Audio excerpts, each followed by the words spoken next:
Hallo lieben Modellbahner, herzlich willkommen wieder bei Richards MOBA. Heute ist Teil 3 von meiner Videoreihe Kameraüberwachung im Schattenbahnhof. Es ist fertig. Die Kameras, die sind alle installiert und funktionieren. Also ich zeige euch, was die letzten Schritte gewesen sind.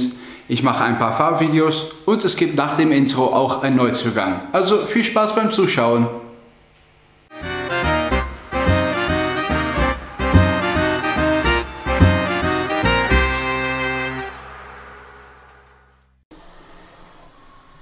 So, der Receiver hat jetzt einen endgültigen Platz bekommen und auch sind die verschiedenen Käbelchen daran montiert. Wie du sehen kannst, die sind so alle dahinter unter der Anlage und dann kommen die hier an der Seite, wo der Anlage normalerweise gegen die Wand steht, kommen die raus und gehen zu ihren verschiedenen Kameras. Im Hintergrund kannst du vielleicht ein Log hören, weil ich habe einen Neuzugang und die werde ich euch auch präsentieren in diesem Video. Ja, werdet ihr bald sehen. So, und dann sind jetzt die Kameras montiert, installiert und funktionieren alle. Ich habe dann gezeigt, wie ich die verkabelt habe und dass ich dafür das ganz normale LAN-Kabel benutzt habe. Aber da die Längen so unterschiedlich sind, habe ich mir dann gewählt, dass ich die Kabel dann auch selbst mache. Das heißt, diese Standardlängen, die sind natürlich sehr gut zu benutzen, aber ich habe dann selbst 50 Meter lang Kabel besorgen lassen. Da kann man selber dann die Stecker daran machen und dann funktioniert das alles.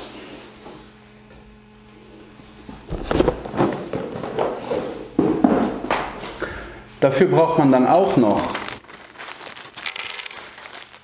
diese kleine Standard-Connector und so eine spezielle Zange, die man dann benutzt, um die Kabel zu schneiden und auch um das alles zu fertigen. Nachdem das Kabel gefertigt ist, ist es natürlich eigentlich wie immer bei der Modellbahn immer wichtig, um zu testen, ob es funktioniert. Dafür habe ich auch so ein kleines Gerät. So ein kleines Gerät gekauft, besteht aus zwei Teilen, ein Master und ein Remote. Die kann man auch sehr einfach trennen, also wenn man dann 10 Meter voneinander entfernt ist, kann man dann auch testen, ob es funktioniert. Was ich dann jetzt kurz zeige, ist mit dieser gefertigten LAN-Kabel, wie das dann geht. Warte mal.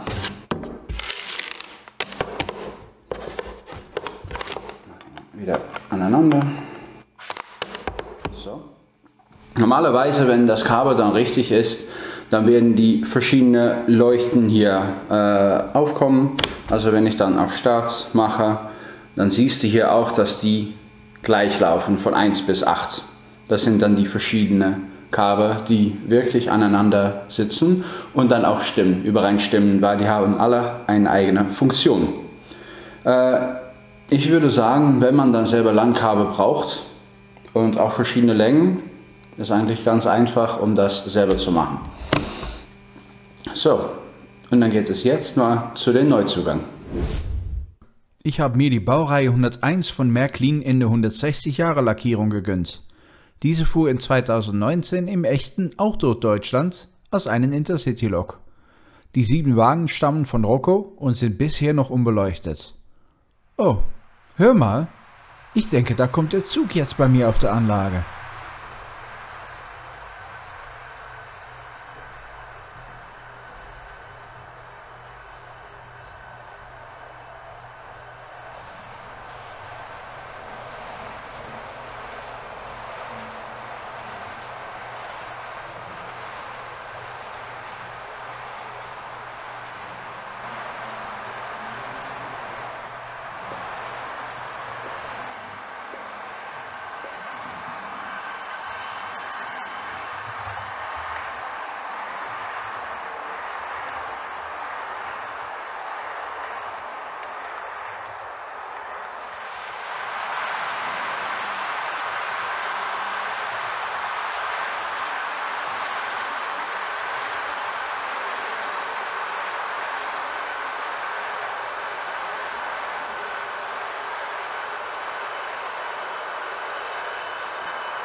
160 Jahre Märklin im Vorspann.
So, liebe Freunde von Richards MOBA, während ihr das Fahrvideo geguckt habt, habe ich mal was Festliches angezogen und bin ich hier vor den Weihnachtsbaum gekommen, zusammen mit meinem lieben Hund. Ich möchte euch recht herzlich bedanken für das letzte Jahr und ich wünsche euch auf jeden Fall frohe Weihnachten, bleibe gesund, bleibe mir gewogen und wir sehen uns auf jeden Fall nächste Woche Donnerstag wieder um 18:30 Uhr live bei Richards MOBA. Macht's gut, bis zum nächsten Mal, ciao!